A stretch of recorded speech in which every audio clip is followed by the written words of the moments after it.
Hello everyone, this is Bhumika Shekhawat. Welcome to the platform of PC Education's YouTube channel. तो last lecture में हमने पढ़ा था nationalisation phase, history of banking system in India.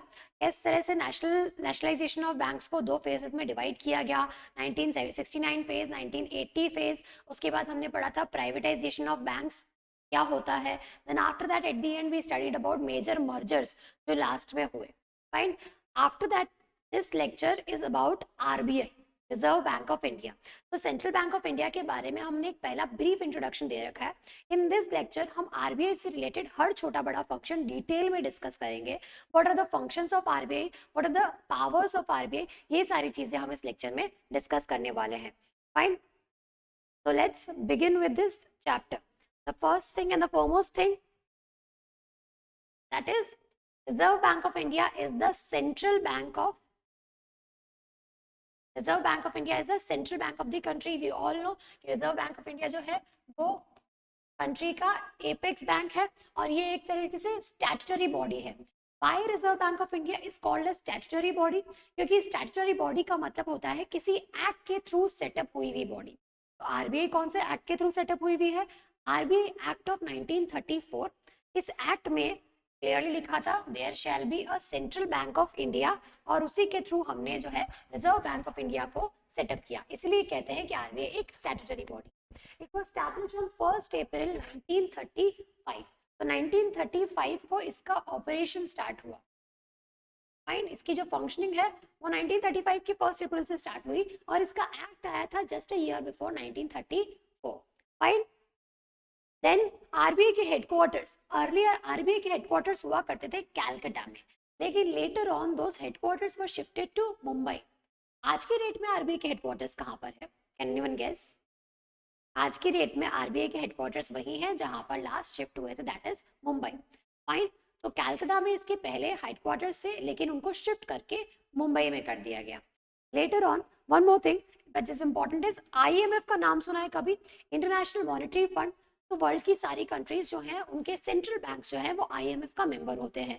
IMF का member India से कौन होगा? Obviously the bank which is the apex bank of the country, that is RBI. Right, moving forward, the central banking institution was established on the suggestion of Royal Commission. Now this is important. The name of this commission is important. एक committee थी जिसका नाम था royal commission या फिर Hilton Young commission. ये committee ने suggestions दिया था that there is a need for a central bank of India, और उसी कमेटी के रिकमेंडेशंस पे आरबीआई को सेटअप किया गया। तो it can be asked what was the name of the committee जिसके रिकमेंडेशंस पे आरबीआई को सेटअप किया गया? That is Hilton Young commission. In 1949, RBI was nationalized. Now, this thing is important. इससे पहले वाले चैप्टर में हमने दो फेज के नेशनलाइजेशन पढ़े थे, 1969 और 1980। 1969 में 14 बैंक्स को नेशनलाइज किया गया, 1980 में 6 मोर बैंक्स वर नेशनलाइज्ड। फाइन। लेकिन उससे पहले मैंने बताया था कि there was a phase जब इंडिया का पहला बैंक नेशनलाइज हुआ, and that पहला bank which was nationalized was RBI itself in the year 1949. Fine. तो पहला बैंक जो नेशनलाइज हुआ, नेशनलाइज मतलब 100% गवर्नमेंट ओनरशिप में आ गया, वो था RBI in the year 1949।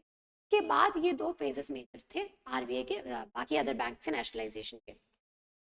Then we have, this is the timeline. So ये timeline would be easy for you to remember what are the major events of the life of RBI. पहला, 1934 में the act came for the setup of RBI. 1935 में RBI का actual working start हुआ from the headquarters Calcutta. This used to be the headquarters. 1937 में इसके headquarters को shift कर दिया गया मुंबई में, जो कि आज की डेट में RBI के headquarters हैं। ठीक है, तो करंटली आरबीआई के हेडक्वार्टर कहां पर है? मुंबई में, that is in the year since 1937, and finally 1949 RBI को नेशनलाइज कर दिया गया। फाइन, आई होप इससे और ज्यादा क्लैरिटी मिल गई होगी। Moving further, functions of RBI. RBI का काम क्या है? पहला प्राइमरी फंक्शन इज नोट्स, है ना। करेंसी कहां से आती है? तो नोट्स को इशू करना, करेंसी को इशू करना, कब कितनी करेंसी प्रिंट होगी, कब नहीं होगी, कब उसको कंट्रोल करना है, ये सारा काम होता है आरबीआई का। तो फर्स्टली ये दे रखा है कि RBI of India is responsible for providing public with sufficient supply of currency notes. Fine. उसकी क्वालिटी के लिए भी आरबीआई ही रिस्पॉन्सिबल होता है। RBI is in charge of issuing and exchanging the currency notes and also the destruction of currency notes. Currency note जो circulation के लिए fit नहीं है, आरबीआई उन नोट्स को डिस्ट्रॉय कर सकता है और उनके बदले में नए नोट्स दे सकता है। अपार्ट फ्रॉम दैट, डीमोनेटाइजेशन का जो काम है कि इस जो करेंसी है वो अब लीगल टेंडर नहीं रही, अब इसकी जगह नया नोट आएगा, वो नया नोट सर्कुलेशन में जाएगा, ये सारा काम भी किसका होता है? आरबीआई का ही। The second major function of RBI is it is the banker to the government. Government का बैंकर कौन है? हमारे लिए बैंक्स हैं, कमर्शियल बैंक्स सारे, उसके अंदर private banks, public sector bank, सारे हमारे लिए बैंक्स हैं। But when you are talking about the government of India या स्टेट गवर्नमेंट्स, उनके लिए भी तो कोई बैंक स्पेसिफिक है, एंड दैट इज आरबीआई। तो बैंक्स का जितना भी अमाउंट आता है वो आरबीआई के पास ही कलेक्ट होता है, की तरफ से पेमेंट्स भी आरबीआई के थ्रू ही जाता है। तो RBI is serving as banker to the government, right? So this includes maintaining and operating the deposits account of the government and collecting the receipts of funds and making payments on behalf of the government of India. Collecting the receipts and making payments on behalf of whom? On behalf of government of India. Fine. The next thing that we have is custodian of cash reserves of commercial banks. Fine. तो commercial bank से उनके reserve संभाल कर रखना, ये काम होता है आरबीआई। अब ये क्या है? इफ यू रिमेंबर हमने पढ़ा था CRR, ठीक है, हमने पढ़ा था एक term that is CRR। Cash reserve ratio का मतलब होता है कि कमर्शियल बैंक्स को ये आरबीआई एडवाइस देते हैं कि आपको अपने पूरे टोटल डिपॉजिट में से कुछ सम जो है वो हमारे पास एज अ रिजर्व रखना पड़ेगा। तो सारे कमर्शियल बैंक्स का रिजर्व्स का कस्टोडियन कौन हुआ? आरबीआई। तो आरबीआई चाहे तो कैश रिजर्व रेशियो को बढ़ा सकता है कि इतना सबको रखना पड़ेगा, कि इतना मिनिमम सबको रखना पड़ेगा, और आरबीआई चाहे तो इस रिजर्व को कम भी कर सकता है। जब उसे मनी फ्लो को बढ़ाना हो, कम करना हो, अकॉर्डिंगली वो एक्शंस ले सकते हैं। Required to maintain the cash reserve at a rate decided by RBI. तो RBI decides that rate. Fine. Custodian of foreign exchange reserves. अब ये क्या है? फॉरेन एक्सचेंज रिजर्व्स का मतलब होता है कि हमारी कंट्री में सिर्फ और सिर्फ इंडियन करेंसी नहीं होती, हम फॉरेन करेंसीज का भी रिजर्व अपने पास रखते हैं, so that in times of crisis वो करेंसी जो है पेमेंट्स करने में काम आ सके। अगर आप कुछ इंपोर्ट कर रहे हो इंडिया में, तो जरूरी नहीं है कि हर कंट्री आपसे इंडियन रुपी जो है वो एक्सेप्ट करे। the money, the payment can be in the form of, can be asked in the form of dollars, it can be asked in the form of euros as well।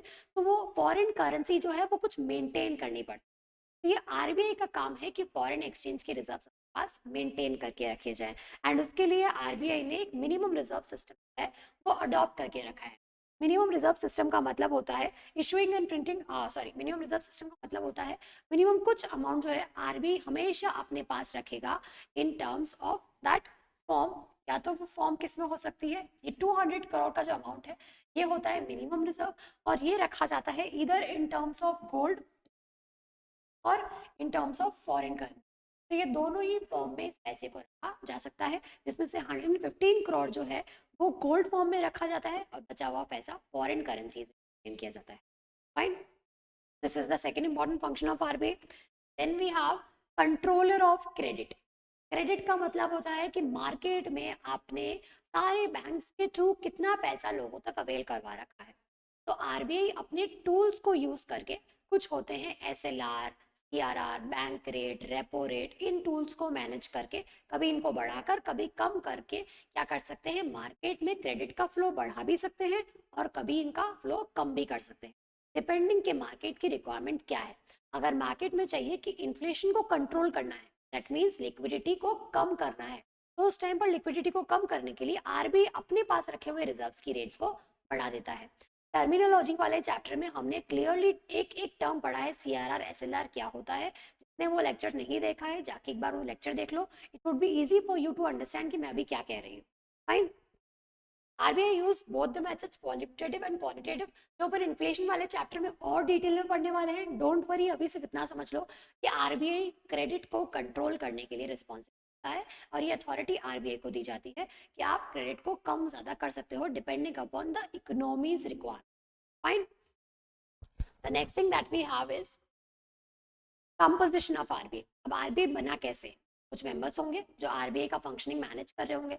ऐसा तो है नहीं कि prime minister of India और दूसरे जो minister से सारे मिलकर आरबीआई का जाके काम संभालते हैं, ऐसा आरबीआई का अपना एक काम है और उसके लिए स्पेशल एक्सपर्टीज भी चाहिए होता है। तो आरबीआई पूरा रेगुलेट होता है और मैनेज किया जाता है by the board of director, and there are in total 21 board of directors जो कि इसका सारा काम मैनेज करते हैं। The first and the foremost and the most important person in RBI is the head, and that head is called as governor. तो RBI में central board of directors में होंगे governor, 4 deputy governors, 2 finance representatives, 4 directors जो कि local boards को represent करते हैं, और बचे हुए 10 नॉमिनेटेड मेंबर्स और होते हैं जिसमें नहीं लिखे हुए हैं, तो noted down, 10 nominated members are also there. हो गए पूरे 21। अपार्ट फ्रॉम दैट, ये मेंबर्स को अपॉइंट कैसे किया जाता है? गवर्नमेंट ऑफ इंडिया की कमेटी होती है जिसका नाम होता है appointments committee, cabinet committee on appointments. ये कमेटी जो है जिसके अंदर प्राइम मिनिस्टर, फाइनेंस मिनिस्टर और कुछ और मिनिस्टर्स होते हैं, ये मिलकर लोगों को यहाँ पर अपॉइंट करते हैं। This is given over here, ये कैबिनेट कमेटी ऑन अपॉइंटमेंट, ये कमेटी इन मेंबर्स को, इन गवर्नर्स को और ये सारे बोर्ड को अपॉइंट करती है, right? The next thing that we have is zonal offices. RBI का काम यही खत्म नहीं होता, आरबीआई को throughout the India manage करना है और रेगुलेट करना है, तो इसने अलग अलग कॉर्नर्स में अपने जो है ऑफिसेस बना रखे हैं, और उन ऑफिसेस का काम होता है लोकल रिपोर्ट्स को प्रेजेंट करना, फाइन। तो यहाँ पर जो इसके जोनल ऑफिसेस हैं वो होते हैं 4, New Delhi, Chennai, Mumbai and Kolkata. These are the 4 zonal offices. इसके अलावा आरबीआई के कुछ रीजनल ऑफिसेस भी हैं, 19 रीजनल ऑफिसेस। हमें 19 रीजनल ऑफिसेस के नाम लर्न करना जरूरी नहीं है, you just simply need to know कि रीजनल ऑफिस कितने हैं, जोनल ऑफिस कितने हैं। Apart from that, RBI has 2 training colleges as well. एक होता है RBI staff college at Chennai, agriculture banking at Pune, ये इसके 2 training colleges. Lastly, the first governor of RBI, the current governor of RBI, ये भी पता होना चाहिए। It can be asked to us कि who is the person who is currently serving at the post of governor, ये post बहुत important है तो पता होना चाहिए। First governor of RBI was Osborne, but he is not an Indian. Who was the first Indian governor of RBI? That is C.D. Deshmukh. तो ये दोनों ही नाम। The first women deputy governor was KG, and the only prime minister of India who also served as the governor of RBI. He was also the former finance minister of India. ये बात बहुत important नहीं है starting से। Lastly, governor currently is incumbent governor कौन है? Is Shaktikanta Das जो 25th governor है आरबीआई। अलावा ये 4 डिप्यूटी बाद नाम दे रखे हैं, फिर रीड देम और ये पता होने चाहिए। भी रिसेंटली अगर अपॉइंट हुआ है तो किसका हुआ है डेप्यूटी, ये आपके माइंड में। One thing that we left here is ownership. मैंने बताया कि RBI completely owned by the government of India, हुआ था 1949। गवर्नमेंट ऑफ इंडिया के अंदर बहुत सारी मिनिस्ट्री, आरबीआई कौन सी मिनिस्ट्री में आता है? Ministry of finance. तो RBI comes under ministry of. I hope यहाँ तक आरबीआई के बारे में जो भी मैंने डिटेल्स पढ़ी आपको क्लियर। इससे पहले जो मैंने अभी यहाँ पर टर्मिनोलॉजीज यूज कर, वो पहले की क्लासेस में, नेशनलाइजेशन वाला पार्ट हमें पहले वाले lecture of banking system. If you are finding any doubts related to जो हमने पढ़ा, उसमें से कुछ टर्मिनोलॉजी नहीं समझ में आई, go back to those lecture को विजिट करके आराम से पढ़, आराम से सबको समझ में आ जाएगा। और in case of any doubt you can simply ask the doubts comment section में, अपने डाउट्स आप। Fine, thank you.